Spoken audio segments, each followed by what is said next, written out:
Hello दोस्तों, आप सभी का स्वागत है हमारे YouTube channel the crazy board पर। दोस्तों, आज हम इस वीडियो में प्रश्नावली 1.2 के इस प्रश्न संख्या 3 को हल करेंगे।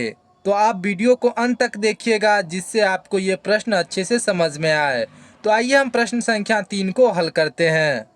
दोस्तों, यहाँ पर हम प्रश्न लिख लिए हैं। प्रश्न है, अभाज्य गुणनखंड विधि द्वारा निम्नलिखित पूर्णांकों के एचसीएफ और एलसीएम ज्ञात कीजिए। दोस्तों, यहाँ पर अभाज्य गुणनखंड विधि द्वारा इन पूर्णांकों का जो है एचसीएफ ज्ञात करना है और एलसीएम भी ज्ञात करना है। तो दोस्तों, अगर आप हमारे यूट्यूब चैनल पर पहली बार आए हैं तो चैनल को सब्सक्राइब और वीडियो को लाइक ज़रूर कर दीजिएगा। तो आइए हम प्रश्न को हल करते हैं। तो यहाँ पे हम लिखेंगे हल। तो इसका जो है हमको अभाज्य गुणनखंड विधि द्वारा जो है एचसीएफ और एलसीएम ज्ञात करना है। तो सबसे पहले हमको 12, 15 और उनके बाद क्या है 21, इन सब का गुणनखंड करना पड़ेगा। तो इन सब का गुणनखंड कीजिए।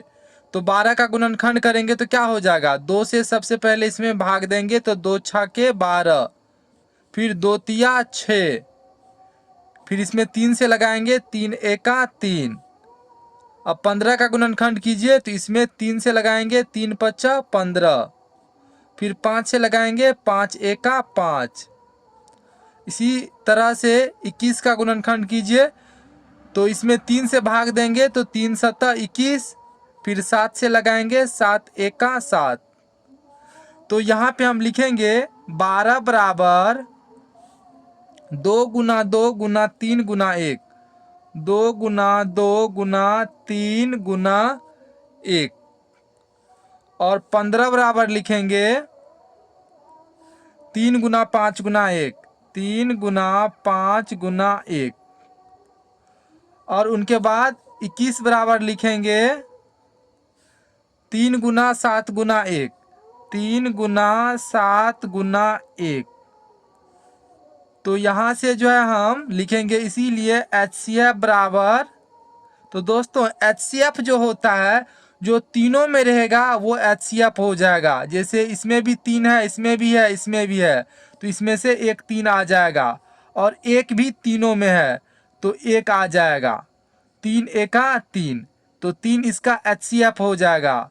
और एलसीएम जो है, एलसीएम बराबर हो जाएगा, जो तीनों में रहेगा उनको लिख लेंगे। जैसे 3 जो है ये इन तीनों में है तो 3 लिख लिए, उनके बाद एक भी तीनों में है तो एक लिख लेंगे, उनके बाद जो नहीं है उन सबको लिख लेंगे। तो यहाँ पर 2 गुना 2 इनको लिख लेंगे, उनके बाद जो है इसमें 5 लिख लेंगे, उनके बाद यहाँ पर ये 7 लिख लेंगे। तो इन सबको गुना कीजिए। 3 एका 3, 3 दूना 6, 6 दूना 12, 12 पंचा 60, और 60 सत्ता हो गया आपको। 60 को अगर 7 से गुना करेंगे तो ये हो गया 420। तो एलसीएम हो गया 420 और एचसीएफ हो गया 3।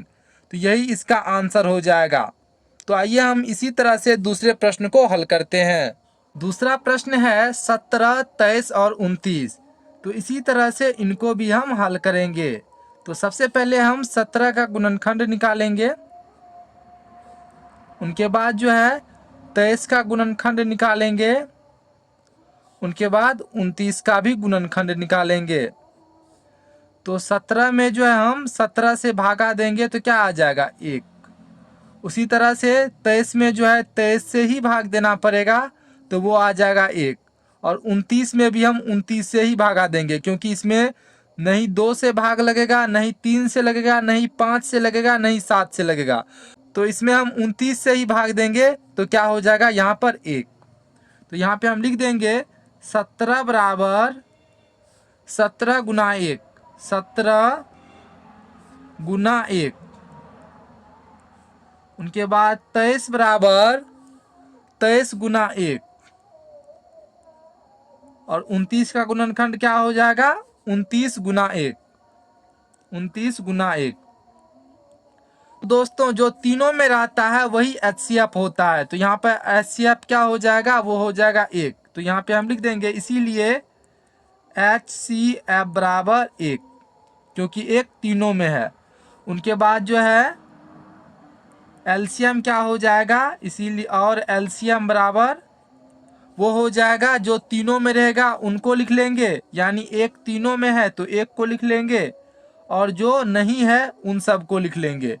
तो इसमें 17 लिखेंगे गुना 23 लिखेंगे गुना 29 लिखेंगे। इन सभी को अगर आप गुना कीजिएगा वो हो जाएगा आपको 11,339। आप गुना कर लीजिएगा, इतना ही आएगा। तो इसका HCF हो जाएगा 1 और LCM हो जाएगा 11,339। तो दोस्तों यही इसका आंसर हो जाएगा।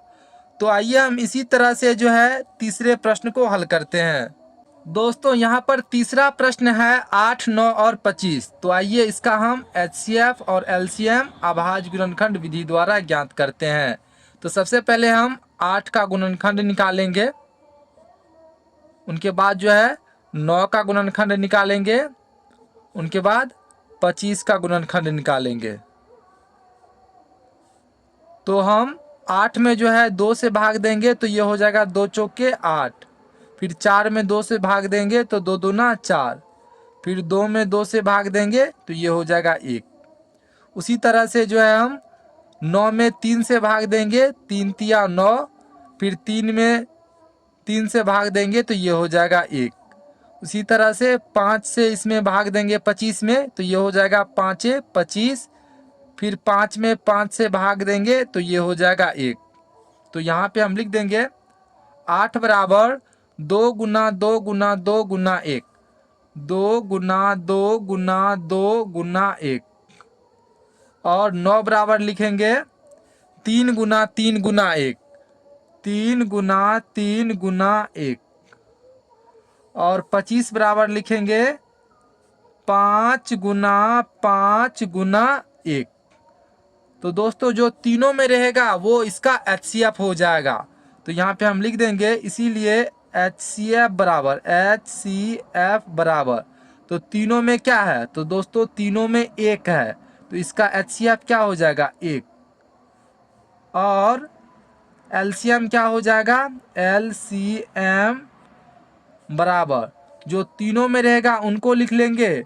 तो 1 तीनों में है इनको लिख लिए और जो तीनों में नहीं है उन सभी को लिख लेंगे। तो जो तीनों में है उसको लिख लिए यानी 1 लिख लिए और जो नहीं है उन सब को लिख लेंगे। तो यहाँ पर 3 2 है तो इनको लिख लेंगे 2 गुना 2।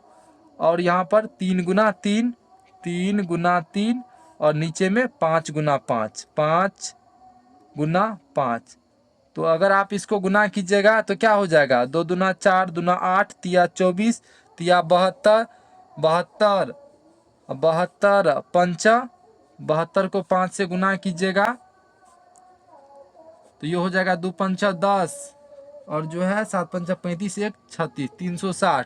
और 360 को फिर आप 5 से गुना कीजिएगा तो ये हो जाएगा, 0 को 5 से गुना करेंगे तो 0, 6 पंचा 30।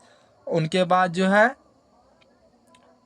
5 या 15 3 18, 1800। तो इन सबको अगर आप गुना कीजिएगा तो कितना आ जाएगा 1800। तो LCM आ गया आपको 1800 और HCF आ गया आपको 1।